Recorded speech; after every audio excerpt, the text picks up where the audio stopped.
And then he just looked me dead in the eye and he said, Tosin, I don't want to be married to you anymore. Going through personal, traumatic, hurtful experiences shouldn't be the lens through which you view God ordained things. Hey tribe, welcome back to the Beyond series, a series created by Coffee and Prayer to inspire you to believe God, believe bigger, and believe for more. And I am your co-host, Susan Deborahs, and I am here with the amazing and beautiful Tosin. So today we are talking about divorce, and it's a topic that isn't usually spoken about as much. I feel like there's more of a stigma on women than there is on men when it comes to divorce. And I want to just delve into it a little bit more and kind of look at what life can look like beyond divorce, because I feel like women have this almost like a scarlet thread after that word is said, I am divorced. And then it's just like, oh, maybe you were the problem, etc., etc. So I want to kind of like go through your journey a bit. So please share a little bit about your story around divorce. Yeah. So I got married November 2014. I think I was 23.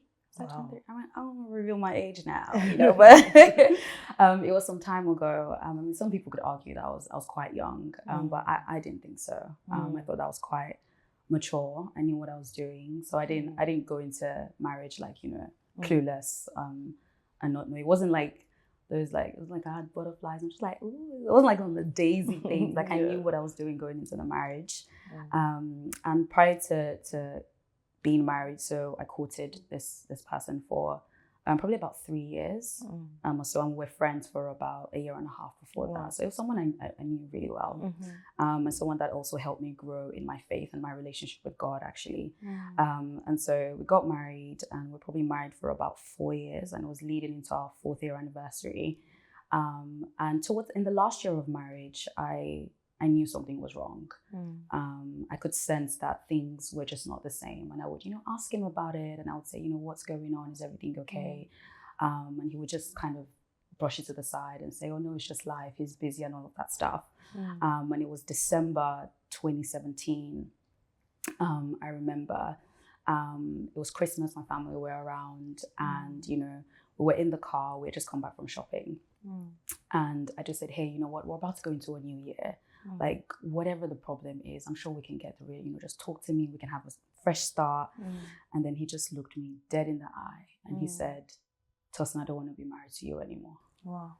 And in that, at first, you know what?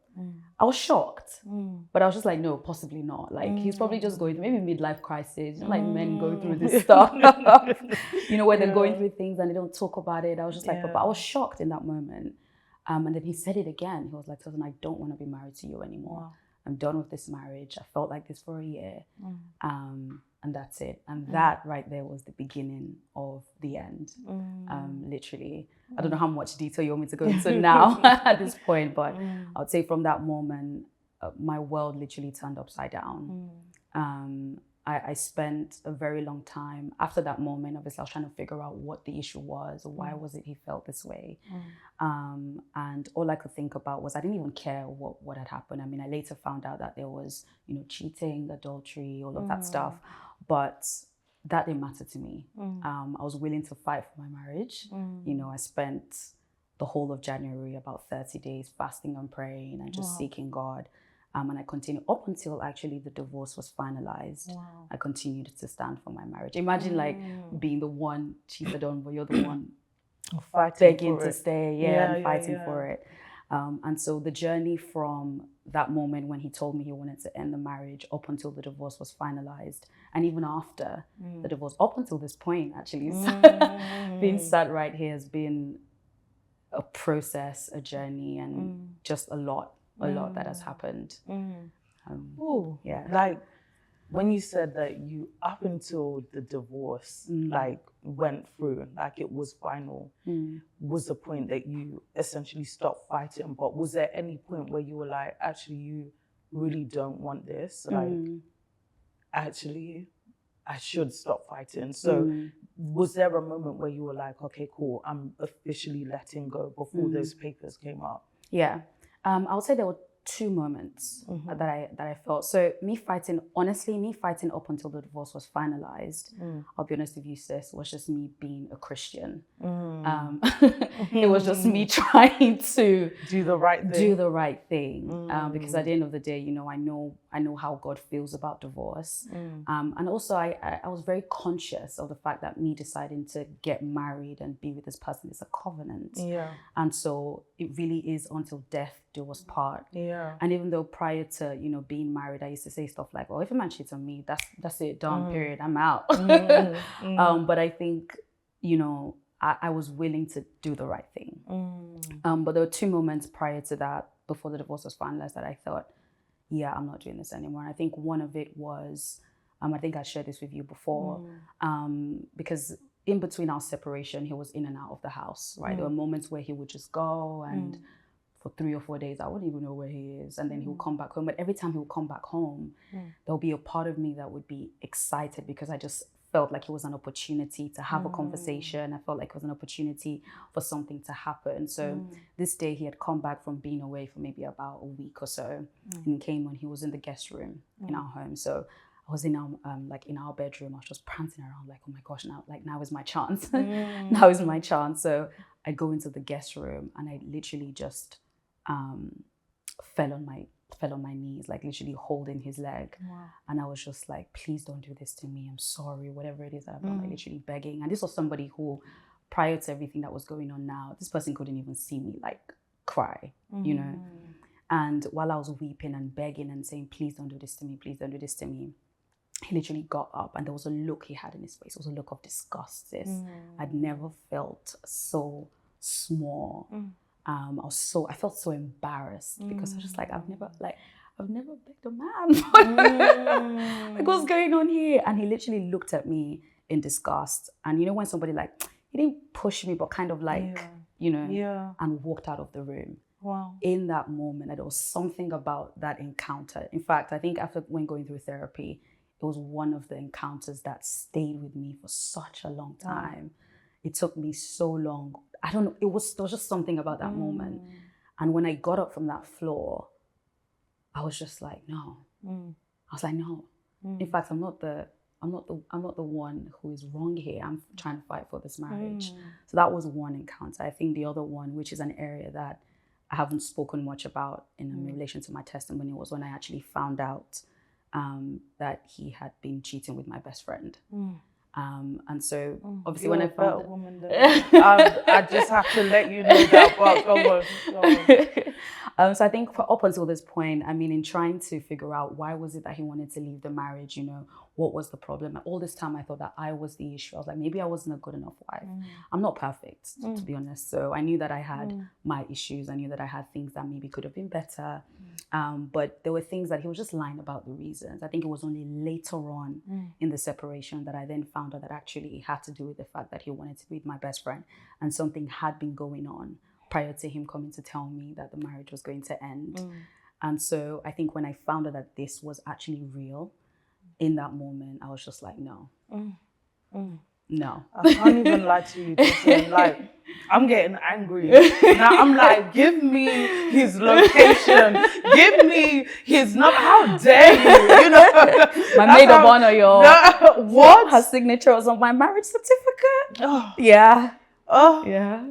Where is she? Show me her. Like, literally, because what that does to someone's esteem is like, wow.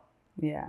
And so when you say like it's something that stuck with you and you had to work through for a while, I'm guessing, just to undo. So it's not much has to be said in that moment, but it's the experience you're having with the person that is making you feel, I guess, less value. At what point, was there a point that you were angry at God for the state of your marriage? Yeah, there was. for duration, not even like one point. I think for duration, there was a period of time where I was angry and I couldn't pray. I couldn't be in the presence of God. And I think because me going into the marriage, at that point in my life, I was already involved in ministry. We were both ordained pastors. Wow. We were pastoring the Sheffield branch of our ministry. Yeah. And we were mentors, we were couple goals, all of these things. I'd gone through like Bible school, ministers training, leaders training, all of that stuff. So I was very, like I was very clued up on, the process for getting into something like this, So it wasn't something that I walked into blindly. I prayed, I sought the face of God for probably about 6 months before deciding to actually be in a relationship with this person. And I genuinely believed that, God said, go ahead. And so I think my anger and what I was feeling was God, why would you allow me to go into something like this if you knew that it was going to end? I mean, you know all things, right? Why? I started questioning everything, because in God speaking to me about this person that's supposedly my husband, he showed me things about our future, purpose, destiny, things that we had already started to accomplish together, things that we were going to do together. So I'm like, God, like, as far as I was concerned, this person, there's a destiny connection here. So I started to question everything, things that God has spoken concerning my life, my purpose, my questioning everything. I was so angry, so upset. I'll go back to like my journals. I'll read some of the things that God would say to me. I remember there was an encounter I had while I was still married in home. I was in the kitchen one day, and God said to me, Tosin, I am responsible for you. And there was something about that encounter that, made me just love God. I was just like, God is responsible for me. And I remember when I was going through the separation and divorce, I was like, I thought you said you were responsible for me. Clearly you're not. Clearly I have to be responsible for myself. Clearly I have to be responsible for my own heart. Clearly I have to have my own back because you don't. And I think another reason why I was angry and upset is because in that moment, I couldn't really see this person facing the consequences for the decision they were making. Yeah. It felt like life was just going on for them. It felt like they didn't just do what they did no wrong. They did no wrong. Yeah. And I'm just like, God, like, are you seeing this? So there was a part of me that felt like, are you okay with this? Because you can't be okay with this, and this person is just going about life like they didn't just wreck my entire future. And so I was angry for a long time. Oh, sis, there's so much to say on that point, because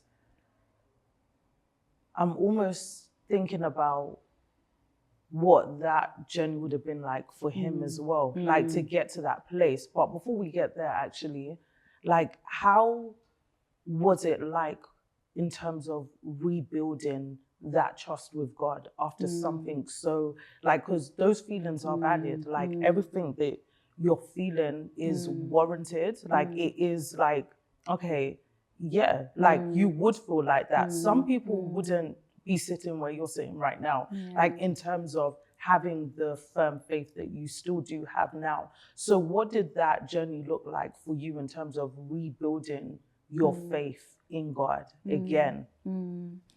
It was, like you said, it was a journey, honestly. I'll be lying to you if I said that, there was just one encounter and and everything just changed. And it was just real, like, I think it's probably the realest sort of like in terms of my journey with God, like relationship or moments that I've had with God. And I would have like conversations or encounters where we would really be talking, and God would say to me, Tosin, I didn't want this for you. I didn't want this to happen. Where I will ask questions. I'll be honest, some questions I didn't get answers to because I've come to realize that I think sometimes some people feel like solace is found in the fact that you will be able to have answers to the questions of why some things happen. But the truth is, on this side of eternity, you probably won't. And I had to be okay with that. But some questions he did answer. And, you know, he'll say to me, Tosin, I didn't want this for you. This was never my will. It was never my desire. Yeah. You know, I didn't want things to turn out this way. But, you know, and that's when God started to, you know, explain to me and show me that regardless of whether or not he has a plan for us, there's still the element of the will of man. And, you know, and the honest truth is that when I actually look back in hindsight, I could see how God was actually, like, he was kind of, there were so many things that happened. So, for example, I found out that there were many people who came to my ex-husband and they had dreams about him. Because that's what I was gonna ask you, because I remember one time you saying that even God was speaking to you, because I was gonna say red flags. Was there, because I know there is that element, and it's understandable that it's like, okay, like, God, you said that this is the person, right? But then there is that element on his side where it's like, you're doing all of this shakara, essentially, And like, God is not just turning a blind eye to it. He's actually like giving warnings or giving a way of escape. Almost like, make this right.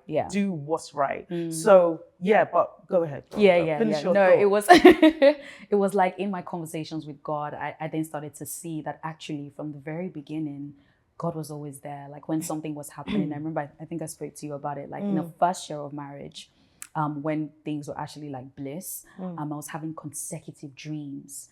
And I remember I would have this dream probably like 2 or 3 times in a month. It was so much that I was just like, okay, this is a lot. And there were dreams about my ex-husband being inappropriate with my best friend. And sometimes it would be like just inappropriate like conversation, or maybe like inappropriate like body language, to full on just them having sex, to be honest.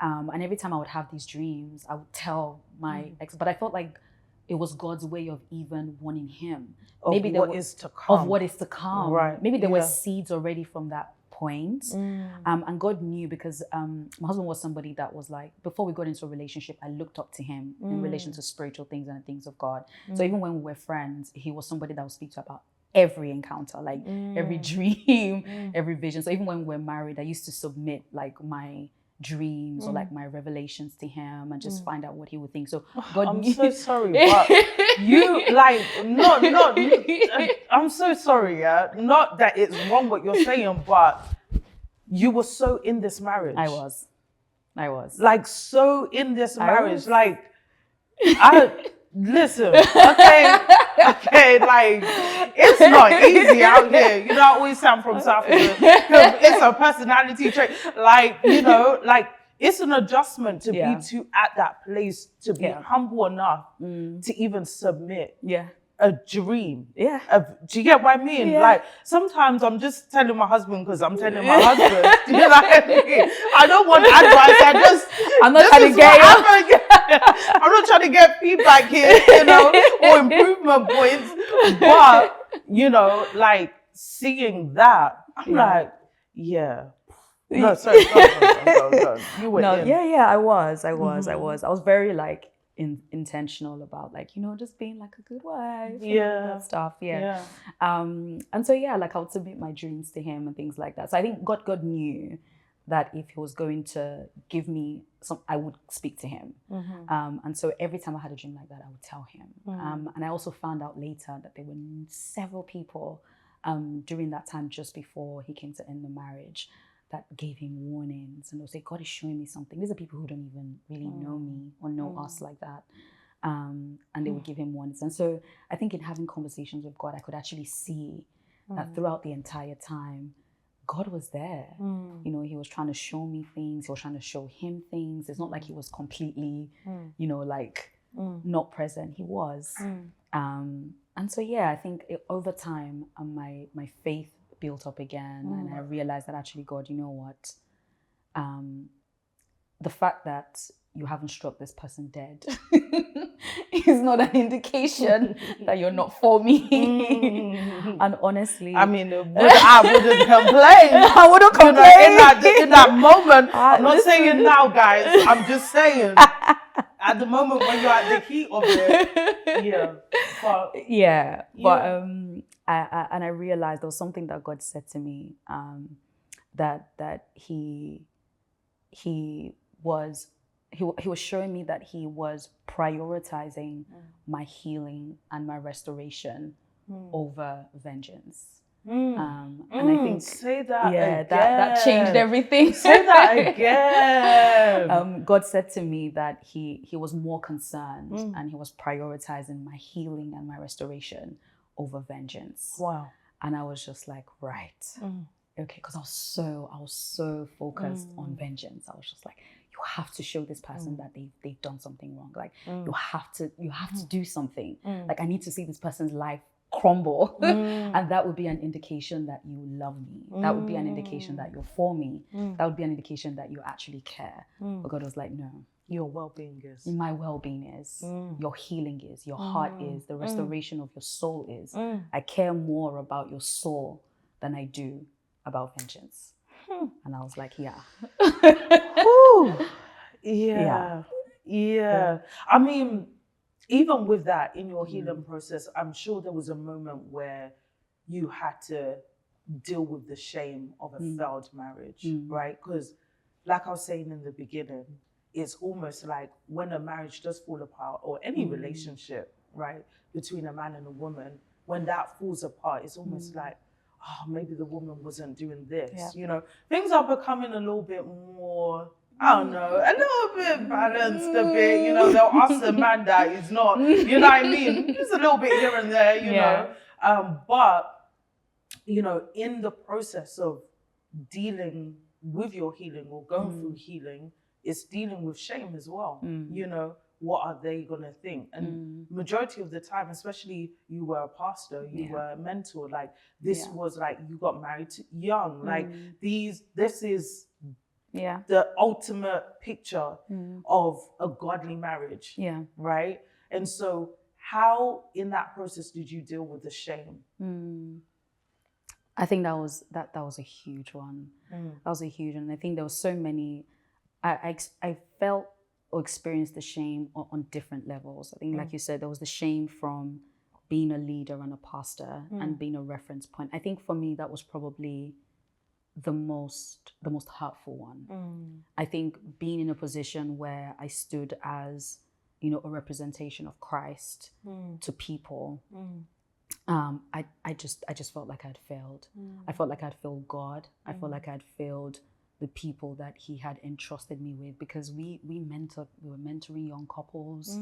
You know, I mean, even during like even after, you know, he had said to me, do you want to continue with the marriage? I remember for like the first couple of months, I was still mentoring, you know, other couples. And so I think from the aspect of just being a minister of God and being his representative, I think the shame on that front was just the biggest one, because, and I think going into marriage, because divorce is so prominent in my family. In fact, I don't know anyone in my family who stayed married. And so I was very aware of what I was kind of facing going into marriage. And you know, when you're just like, I'm going to be the one. I'm breaking this chain.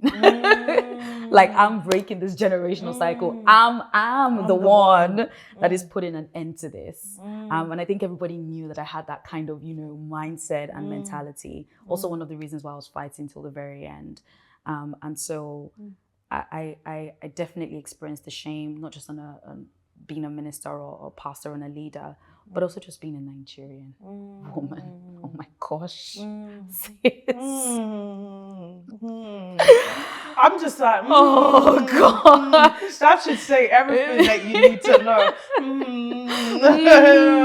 Yeah. Oh, being a Nigerian, should I even just say being an African woman? And being an African woman, the husband is never in the wrong. Never. They're never in the wrong, more times than not. And it's not everyone you're going to get the opportunity to share your story with. All you have to say is just, you know, the marriage ended or in divorce. And you would hear the comment, what did you do? What did you do? Were you not, you know, were you not submissive? Were you not so respectful? Maybe you need to go back and beg your husband, you know, or were you not, like, just, it was assumed that you clearly were at fault. And because I wasn't speaking, I didn't speak about, my marriage ending until like 3 years later, which is when it actually came out. So a lot of people quite a few people who still thought that we were married. And a part of it was because of the shame. And so that took a long time. I think dealing with it, again, it was through processing and those conversations and those encounters with God behind the scenes. And I think I had to be secure. What made me deal with it in terms of the shame with people was I dealt with it first in the secret place in God, and just getting to the point where God is like, I don't condemn you. Like, you're fine.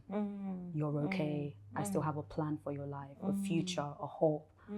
Your life hasn't come to an end because of this divorce. And so I think once I actually believed the things that God had to say about me, there was this inner confidence that I had to then face the world and be like, okay, I'm divorced. Like, kill me then. Get me then. It is what it is. It's just a part of my story, and God still has a plan for my life. And I love that, because that's exactly what Beyond is about. Like, your life beyond, and where the scripture speaks about in Ephesians 3:20 that he's able to do exceedingly and abundantly above all that you can ask or think, beyond all that you can ask or think, according to his power at work within us. And I think that it's this idea of allowing God to do it. It's his power within us that allows us to recreate our future, or reimagine our future, or rebuild our lives. And so on this last note of even going beyond divorce now, how has it been finding the courage to go again, rebuilding again, because that healing part, which is important, you're doing that, you've been doing that, and you're working and you're doing what you need to do. But how has it been finding love again, having that courage? Ooh, child. So one of the things that through like healing and going through the journey that I was extremely intentional about from the start, sis, is that I didn't want this experience to taint the image that I had of a God-ordained marriage. I believe in the institution of marriage. I believe that it's from God for a purpose. And so it was a battle to fight against the voice, and not now seeing something that is God ordained through the lens of just my personal experience. And I think that's something I do want to say to women, is that going through personal, traumatic, hurtful experiences shouldn't be the lens through which you view God ordained things. Because I think, for example, when we go through heartbreak, then we say all men are dogs, but all men are not dogs. And we're just viewing that through the lens of our personal experience. And so I was very intentional about that, and it was a fight. And I'm just so grateful to God, because I believe it was God that helped me maintain that mindset.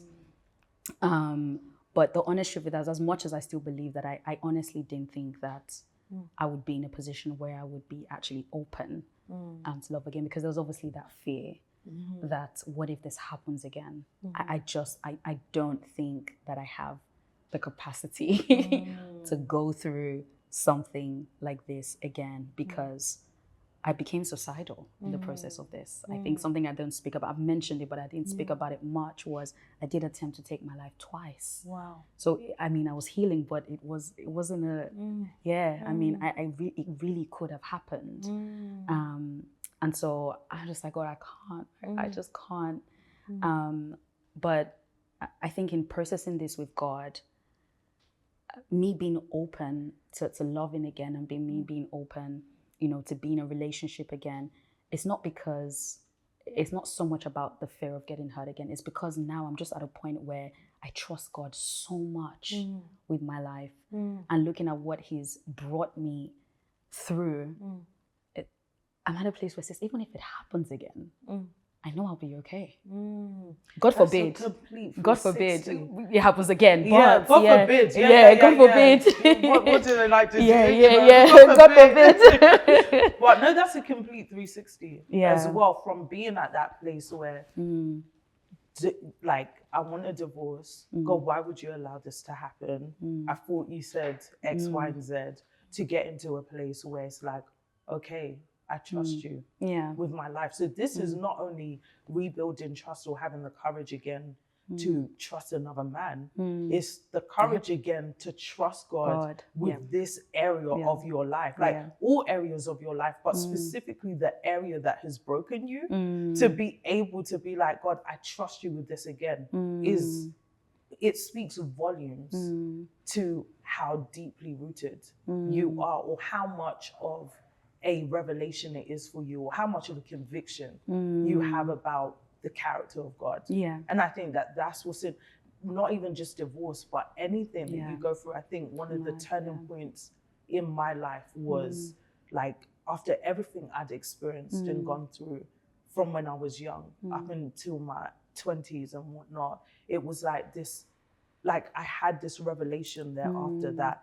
Though I did question God, his existence and why, it now was like I began to have this revelation of his heart. You know, actually, you're a good God. And you desire good things for me. Actually, you're faithful to me, even when I couldn't perceive it. That's because that's who you are. You know, but that has to be a revelation. So I love that it's like, God, here's my life again. Here's my life Here's again. this area again. So powerful.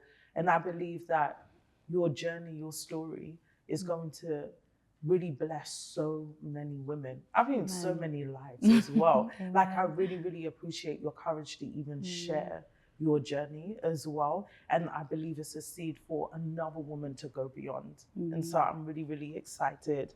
So tribe, we have come to the end of our conversation. Such an amazing and beautiful testimony from the amazing and beautiful Tosin. And I believe that it is going to impact so many women that are in a season of rebuilding right now. It may not be after divorce, but it could be after a situation, an experience that has really crushed and broken you. And so I want to ask you a question. What steps can you take to restore your self-worth? Let us know down in the comment section, and I'm sure whatever you share will motivate or inspire another woman to take steps to restore their self-worth. But until next time, we'll see you on another episode of Beyond.